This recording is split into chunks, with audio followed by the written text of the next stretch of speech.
Hello guys, for today's video, magtatanim kami ni Ate Crispina ng bulaklak dahil ang aming tatay bumili ng bulaklak. Kaya ayan guys, nagbungkal na ako bago ako maglagay ng bulaklak. Ayan, yung taga-abot si Ate Crispin, tinatanggal niya yung mga bulaklak doon sa maliliit na mga pot na plastic. Ayan, isa-isa kong kinukuha. Ayan, nagbutas, binungkal.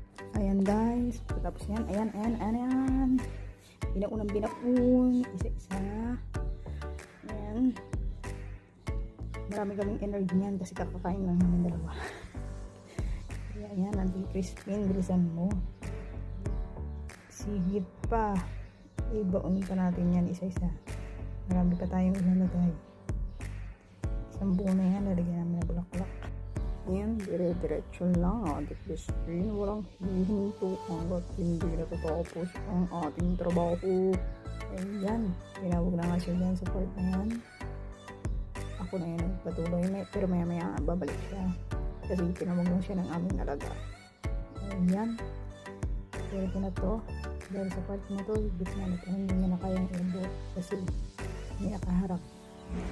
Ayan po, mamadali na para matapos.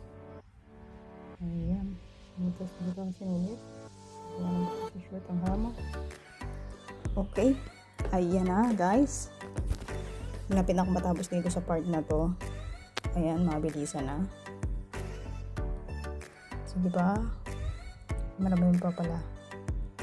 Ayan guys, ayan, sa punto na yan dumating na ang aking partner. Ayan na siya, nagdala na siya ng isang box dahil marami na pa ang aming ipapaon sa lupa na bulaklak na binili ng aming itay. Ayan, matatapos na, hindi matapos ng trabaho. Ayan, bilisan mo Ate Crispina, suyom. Ayan, stretch kasi masakit na ang aking binti. Ayan, hindi pa rin ang trabaho dahil ang aming alaga parating na, kailangan namin magmadali.